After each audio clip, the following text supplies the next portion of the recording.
நெல்லை மாவட்டம் மணிமூர்த்தீஸ்வரம் கோயிலில் தற்போது விநாயகர் சதுர்த்தியை ஒட்டி விநாயகருக்கு சிறப்பு அலங்காரங்கள் செய்யப்பட்டு பூஜையானது நடைபெற்று வருகிறது. அண்மை செய்தியாக பார்த்துக் கொண்டிருக்கிறோம். கூடுதல் விவரங்களை எமது செய்தியாளர் சிவகுமார் வழங்க கேட்கலாம். வணக்கம் சிவகுமார், அங்கு விநாயகர் சதுர்த்தியை ஒட்டி என்னென்ன ஏற்பாடுகள் செய்யப்பட்டிருக்கிறது, கூடுதல் விவரங்கள்.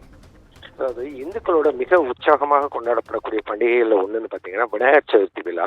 முழுமுதற் கடவுளும் ஈசனும் மகனும் ஆகிய விநாயகர் அவதரித்த திருநாளாக கொண்டாடப்படுற இது ஒவ்வொரு வருடமும் ஆவணி மாதம் வளர்பிறை சதுர்த்தி தினத்தன்னைக்கு கொண்டாடப்படும்.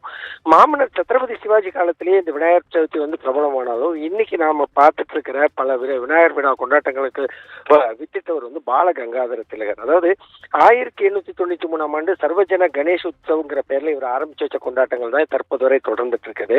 இப்ப நம்ம நின்றுட்டு இருக்கிறது பாத்தீங்கன்னா திருநெல்வேலியில இருக்கிற மணிமூர்த்தீஸ்வரம் விநாயகர் கோவில். அதாவது 3 பிரகாரங்கள் 8 மண்டபங்கள் 1500 ஆண்டு பழமை வாய்ந்த மணிமூர்த்தீஸ்வரம் விநாயகர் கோவில் அப்படிங்கிறது ஒரு பிரசித்தி பெற்ற கோவில். அதாவது விநாயகருக்காக மட்டுமே தனி கோபுரமும் தனி கொடிமரமும் கொண்ட ஒரு பெரிய கோவில், ஆசியாவிலே பெரிய கோயில்னு சொல்லலாம். அந்த வகையில நம்ம நின்றுட்டு இருக்கிறது மணிமூர்த்தீஸ்வரம் கோயில்.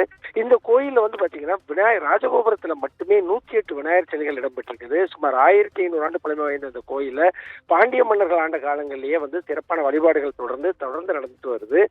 அதாவது இங்க இருக்கிற விநாயகர் தனது இடப்பக்க மடியில ஸ்ரீ நீலவாணி அமர்த்தியபடி அருள் புரிகிறதுனால இங்க இவரை வணங்கும் பட்சத்துல தங்களோட இன்னல்கள் தீரும் அப்படிங்கிறது இங்குள்ள பொதுமக்களோட ஒரு இதா இருக்குது.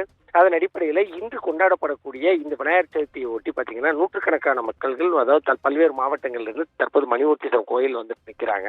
அதே மாதிரி பாத்தீங்கன்னா தற்போது அந்த விநாயகர் தாமிரபரணி நதிக்கரையில வைக்கப்படுறது. அந்த கோயில் தாமிரபரணி நதிக்கரையில வடக்கு நோக்கி இருக்கிற ஒரு விசேஷம் வாய்ந்த கோயில்.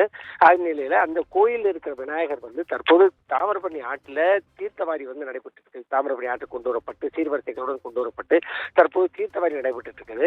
பால், பன்னீர், தயிர் உள்ளிட்ட 16 வகையான புஷ்பங்களை கொண்டும், அதே மாதிரி பாத்தீங்கன்னா 16 வகையான நைவேத்தியங்களை கொண்டு தற்போது அவருக்கு இது பண்ணிட்டு இருக்கிறாங்க. அதாவது நூற்றுக்கணக்கான பக்தர்கள் இந்த கோயில்கள்ல கலந்துகிட்டாலும் தற்போது வரை இந்த கோயில்கள்ல முழுமையாக, அதாவது அந்த தேங்காய் மாலை ஒன்று சாற்றுவாங்க. அதாவது பாத்தீங்கன்னா 1008 தேங்காய்களை கொண்டு அவருக்கு மாலை சாற்றுவது ஒரு 11 மணி அளவுல நடைபெறும். அப்போ ஆயிரக்கணக்கான பக்தர்கள் ஒண்ணு கூடி அதன் அடிப்படையில தற்போது நடைபெற்று இருக்கும். நெல்லை மாவட்டத்தை பொறுத்த மட்டும் ஏறத்தாழ 150க்கும் மேற்பட்ட பெரிய கோயில்கள், அதாவது பெரிய அளவில் இல்லாட்டாலும் ஓரளவு பரவலாம உள்ள கோயில்கள் இருக்குது. அனைத்து கோயில்களையும் தற்போது விநாயகர் சதுர்த்தி விழாவானது மிக சிறப்பாக கொண்டாடிட்டு வருதுங்க.